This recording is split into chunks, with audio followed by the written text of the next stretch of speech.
In today's raw, uncut walk-along video, you'll witness the storm that caused one of the biggest forest fires in Pacific Crest Trail history. What is up? Welcome back to the channel. If you're new here, I'm Russ Hepton, long-distance hiker, founder of Three Notes and vice president at Trek for Trevor. Be sure to hit the links in the description for a 10% discount off one of my waterproof notebooks and head over to trekfortrevor.org for hiker safety and advice from trusted and verified sources. If you haven't already, I highly recommend you go and watch my PCT documentary series Back to the Start, where you can watch my journey unfold from being forced off the trail in 2020 to my return to the trail 2 years later. Links are up here and also in the description. Today's episode covers a 130.4 mile stretch from Three Sisters at mile 1969.6 to Mount Hood at mile 2100. Much of that was skipped due to the Lion's Head fire closure that happened 2 years prior. Alright, if you're excited for this video, hit that like button, drop a comment below to say that you're ready, and let's jump in. Okay, welcome back. I am back after a much needed festive season and holiday break. Hope you enjoyed your Christmas if you celebrate it, and Happy New Year to all. Onward we continue through the Three Sisters wilderness, heading northbound towards Canada. Bit of Indian paintbrush there for you. This was very common along the trail in this section.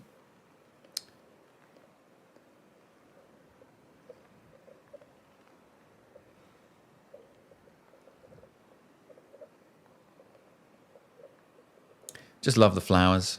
I'm sure you've picked up on that already. Cool. In this section, actually, just above that waterfall is where I first got my permit checked by a ranger. So, definitely worth getting your permits, folks. Keeps the trail maintained, safe, not overcrowded. It's there for a reason.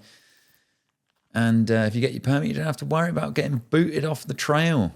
Because I think I got my permit checked about 3 times on the entire trip.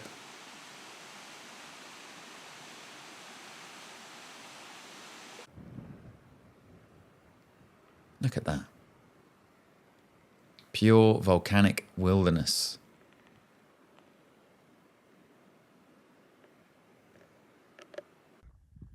We don't get rocks and landscapes like that here in the UK. It's all heavily eroded over millions of years. So this is all very new rock, baby rock, from the depths of the earth. Yeah, Mount Washington. Mount Jefferson in the distance. All of that was closed due to a fire that happened 2 years prior. I think it was the Lion's Head closure it was called. And it was still closed at this point. Wow. So I've just come out of this forest and now going up onto the lava fields. Like 1 minute you're in lush, dense green forest and then boom. Barren rock. It's freaking nuts. But look at these mountains. Oh man, just it's so good.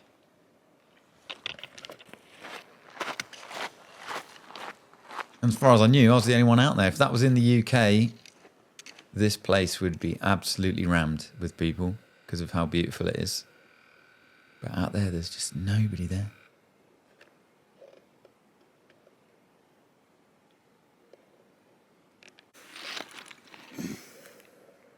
Inspecting a volcanic rock. Just look how spongy that is.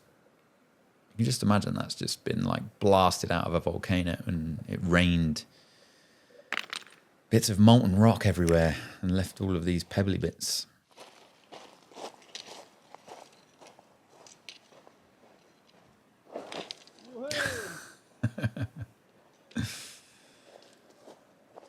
The inaugural ankle roll. Sometimes, you know, you'd go weeks without rolling an ankle and then you just lose your concentration and bam.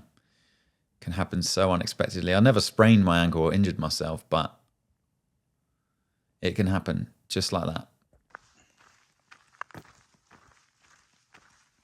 Just look at this meadow. Loved it. It always felt like I was walking through a tasty salad all the time, either side of the trail. And actually, I thought places like this is where I most of the time thought that I would encounter a bear or see one in the distance, because you've got the view of the land and it opens up. You know, and there's plenty of plants and things for the bears to eat, but I never saw a bear in this kind of place, usually in the forest.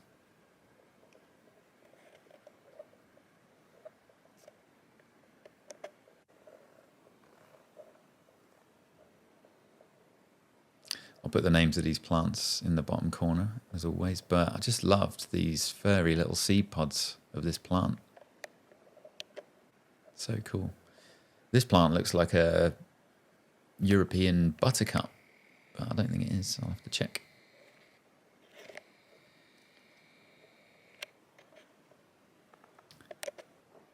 I just loved all the little daisies, little purple and blue and pink flowers. Weather's looking pretty overcast on this day. Very rare.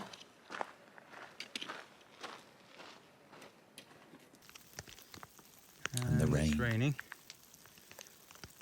But it's raining like slush puppy kind of consistency.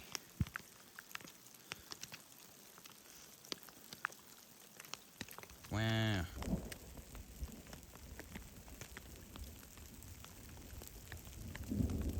You know, thunder. Just an epic day! Epic.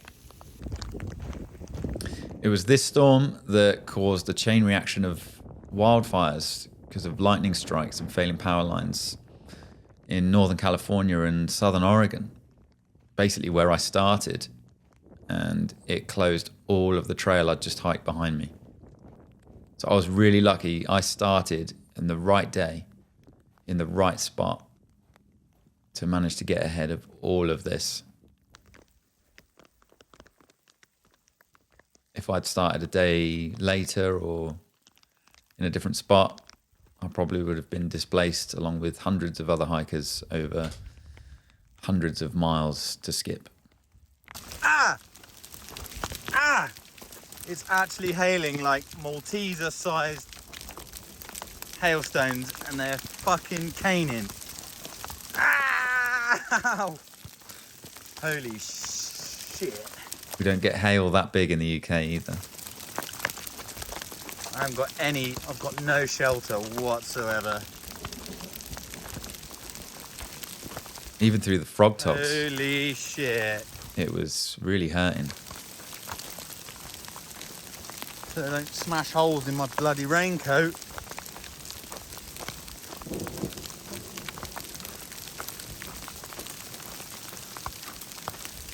I was more afraid of the lightning than anything else, but I was surrounded with trees. But then when it stops. And it's like, whoa. All that commotion. And you're back in the silence. I think that's North Sister. So I just camped, set up my tent, had my dinner, got into my tent, started kind of settling down, going to sleep, and I'm in this burn area, right? And it was such a cushy little camp and a water source and everything. And then all of a sudden I start hearing like cracking and twigs falling and things like that. And I'm thinking, if one of these trees falls on my tent, that's it, it's game over. So I was, camped in this spot. It was just such a beautiful spot, right by a lake, really flat, and nobody there, but just in the worst place possible, surrounded by widowmakers, which is the nickname given to dead trees.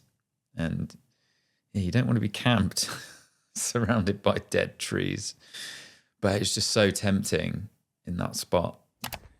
So I've decided to pack up my tent and walk an extra mile to another campsite where everybody else is camping because they aren't stupid. This is where I was camping in. Just dead trees all around. I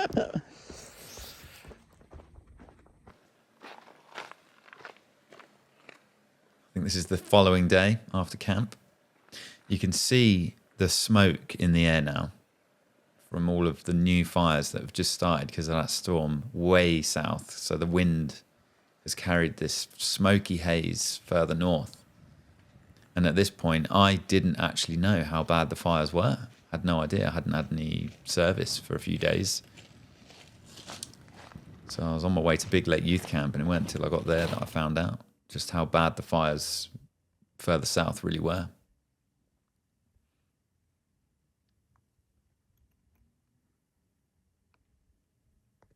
But that smoky haze, you can see it turns the sky red because only the red wavelength of light from the sun can get through.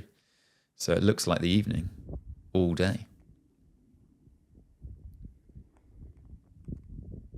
Just one lonely tree amongst the lava.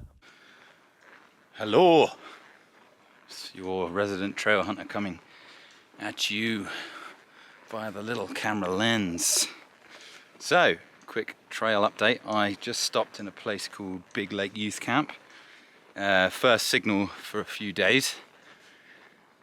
Turns out that over the last few days, and that storm that I was in yesterday, basically caused a load of lightning strikes and caused a lot of forest fires. So basically a lot of the trail that I've just done over the last couple of weeks is now being closed due to fires.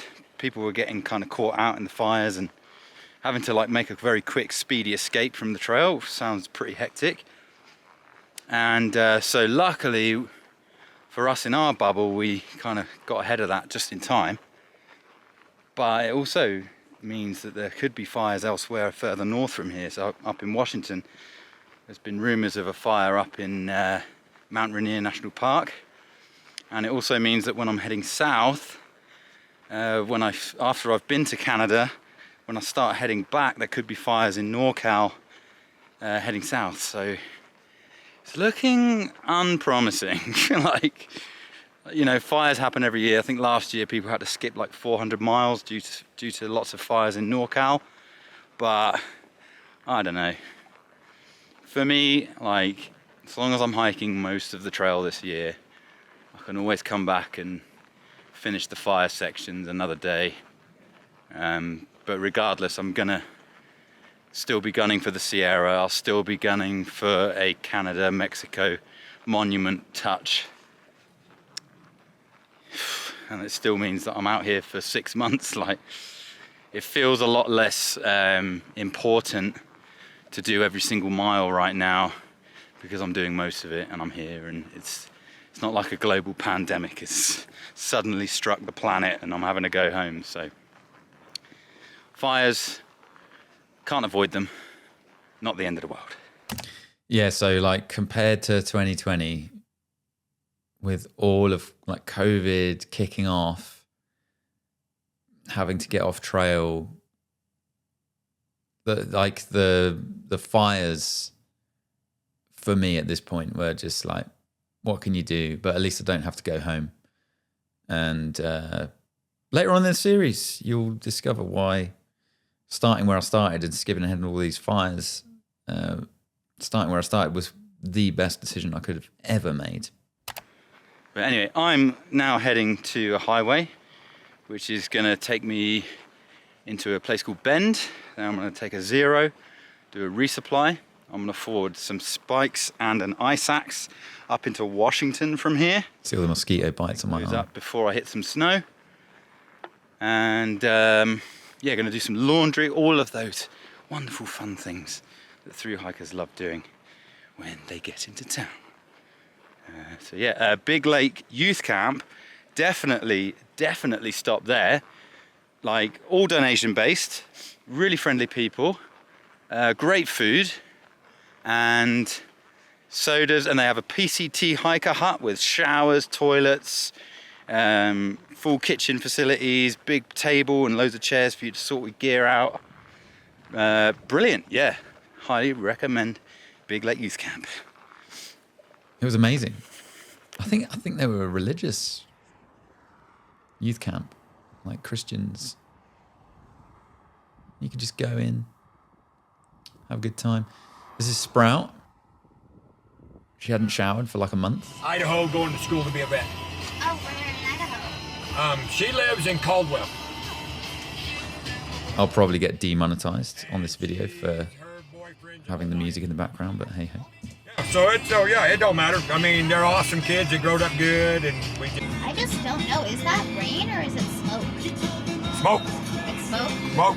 Crescent's got a fire. What, that huge cloud up there? I think it's all, I don't know about that, but the smoke, all this dark Like stuff, the hazy, all the way over haziness, here is yeah. smoke. Yep. I think we got a bit of everything, haven't we? Well, you might, yeah.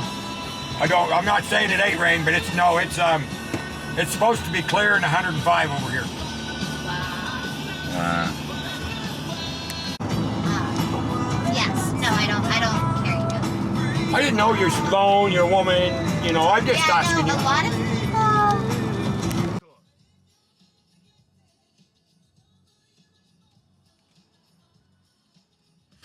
Yeah, so that chap, really nice chap, but he started asking Sprout a lot of questions about, you know, hitchhiking as a woman, hiking in the woods as a woman.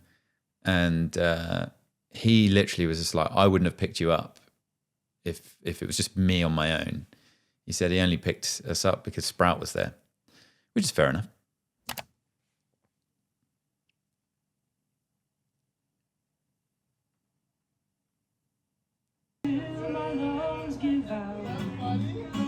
Beautiful. Here I'm in Bend at a hostel. On a chair. Yeah. There we go. Now it's like a really small. Love that hostel. I'll pull up the name and put it in the corner. Definitely go and stay there. Really good facilities, lovely people. And they had like trucks in the yard here selling burgers and beer. And Bend is actually they say it's a town built on breweries. So if you like IPAs and craft beers, Bend is the place for you. I mean, it was for me at the time.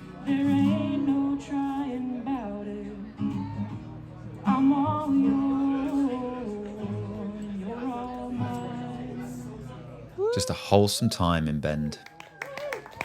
That was amazing. Amazing. With the Former's family as a host. They just had few rooms. If we were into a hostel, they were just giving away to. Okay, so a day or two later, I got a ride with a trail angel named Anne. And she was amazing. She'd only been doing this for a couple of days, helping out hikers, and she drove us all the way from Bend around the Lion's Head closure to Frog Lake to join back onto the PCT. So all of these shots here are skipping around this Lion's Head fire closure. Really beautiful. Yeah. I mean, it's springtime, everything. And obviously Mount Jefferson is part of that Lion's Head fire closure, so felt a bit gutted to be missing that. There we are. Our skies are so blue and gorgeous with the clouds. It's just breathtaking when you drive because of all the mountain ranges, but with the smoke, it's a little hazy. But we're kind of famous for our blue skies, that's for sure. Yeah, mountain ranges everywhere. But I'm sure you see.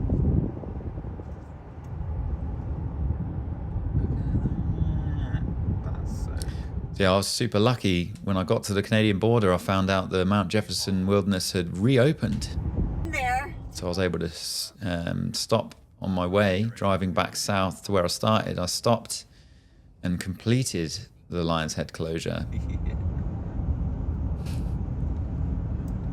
But at this point in time, I didn't know if I'd ever get the chance to finish that bit that was closed. I had the hike.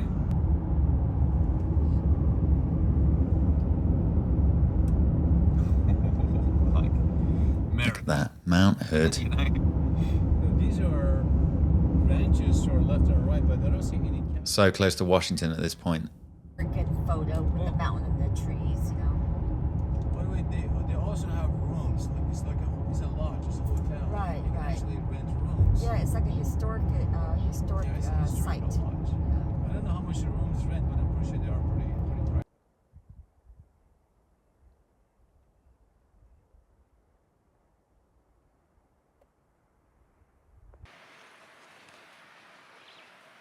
Here we go.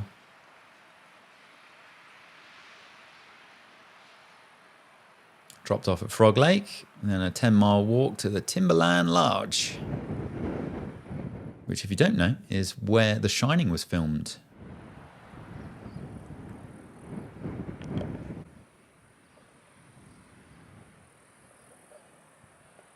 Very windy day.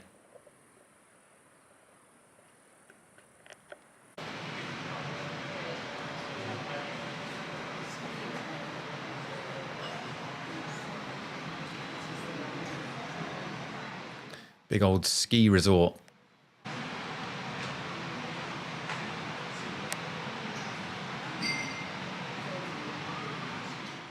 Timberline Lodge. Huge, huge place. All made out of wood and stone.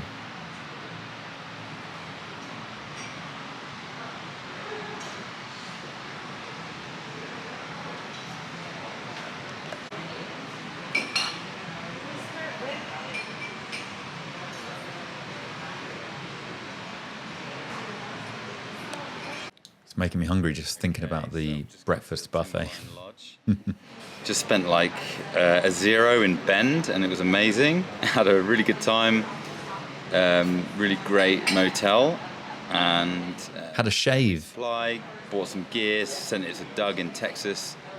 Doug has been an absolute legend, and he's going to help me out.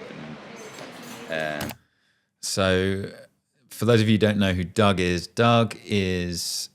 the father of Trevor Lair, who I hiked with in 2020, and Trevor sadly had a fatal fall in the San Jacinto, and I got to know Doug very well through that tragic event, and we became friends, and he kindly offered to help me out with resupplying and bouncing boxes and gathering gear and things like that through the mail. So he was an absolute godsend. So and we set up trekfortrevor.org. You can see the web address for that in the bottom corner. So yeah, that's who Doug is. And another little note on the shave. So when I was in Bend, I was like, I really need a shave. And then as I went further north, I was like, I'm just going to let it grow. So throughout the course of the rest of the footage of this series, you'll see my beard get longer and longer and longer. So I just thought, let's see how far we can go with it. But yeah. Send me some gear when I need it. So I've posted it all to him, and then spent the evening in the hostel, met some great people, listened to live music all day and all afternoon and all evening, and just had a really beautiful, wholesome time in Bend. It was kind of sad to leave, but got a really great lift around the fire closure all the way to Frog Lake. So a woman named Anne really kindly has been doing some trail angeling. It's like her second day doing it, and she gave 4 of us a ride all the way to Frog Lake. So 10 miles after Frog Lake, and I'm here at Timberline Lodge, and it's this huge, crazy building. Like, all of the wooden beams are basically made out of trees that look like they're 1,000 years old because they're so huge. And apparently the breakfast is legendary. There's a lot of hikers here. A lot of people have been displaced from fires down south in Northern California and Southern Oregon. We've been quite lucky in my bubble where we were able to get past Ashland and up through Oregon much sooner than the fires could actually catch up with us. So we were quite lucky. A lot of people have been displaced. Apart from this one fire that I've had to hitchhike around, I think it's called the Lion's Head fire closure. I've basically missed about 70 or 80 miles of the trail, but I'm just so happy for every mile that I can get. I really don't care. Anyway, I'm here at the Timberline Lodge. Amazing breakfast tomorrow. I'm going to camp out there somewhere tonight. I've got beautiful views of Mount Hood and Mount Jefferson. There's still snow up there. Lots of water is melting off. There's water everywhere. There's places to camp as well. So I'm going to probably find somewhere to pitch my tent after I've had something to eat. And yeah, after the breakfast buffet tomorrow, I'm just going to really smash it all the way to Washington. I think it should be fine. I've had 2 zeros in 500 miles, which I think is kind of average. But I think I'm going to try and push it a little bit further and get my ass to Canada a bit sooner and, you know, start making southern miles a little bit quicker. But I'm really looking forward to Washington, looking forward to the Cascades, looking forward to the flowers and snowy mountains. There's going to be some bugs for sure, a few more mosquitoes, but maybe not as bad as in Oregon. I don't know. It's going to be good. I'm just really enjoying life at the moment. I'm enjoying meeting all these great people and seeing all these cool things. And yeah, here's to the Timberline Lodge.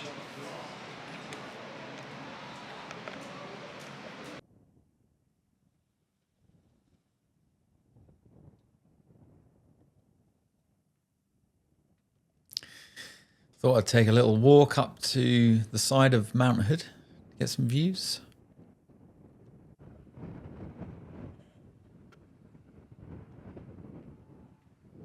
You can imagine in the winter that just being so covered in snow. What a great place for skiing.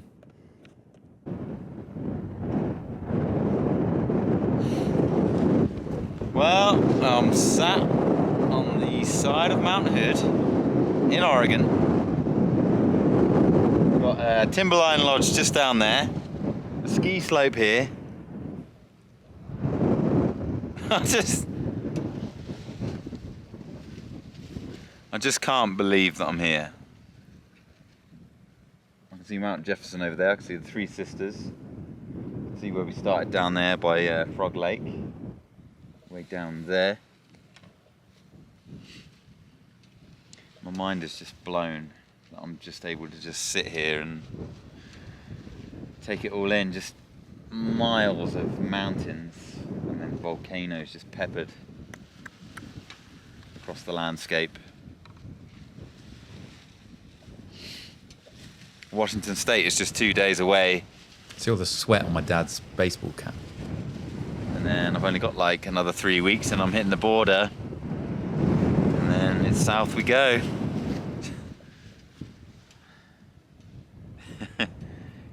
3 weeks to hit the border. I remember sitting there thinking, flipping heck, where's the time gone? I can't believe I'm that close to Canada already. I mean, 3 weeks sounds like a long time, but when you're out there, it's nothing. Crazy how much you can accomplish so quickly.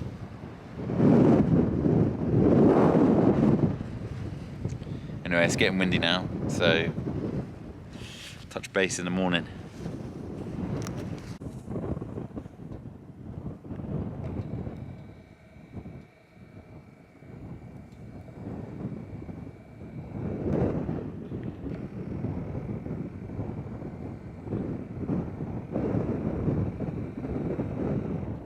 Beautiful.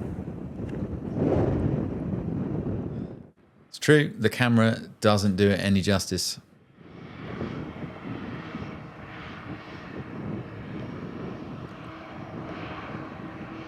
That was one of my favorite sections of the trail, for sure. Those lava fields, bend. Skipping ahead, not ideal. But I'm glad it reopened in the end, and I was able to go back and do it on my way down south. And there we have it. Thank you for tuning in, and I hope you enjoyed this video from Three Sisters to Mount Hood. Be sure to give that like button a tickle if you like this video. Leave a comment down below if there's anything I missed out. If you've hiked the PCT before, what did you think of that section? Be sure to subscribe for more videos in this series and plenty more coming up. And also, I've just set up a Patreon account. So if you want to help support this channel and help me continue to keep making these videos, hit the link in the description. I'll put it below. And your donations will be very much appreciated. So yeah, that's it for this episode, and I'll see you in the next one.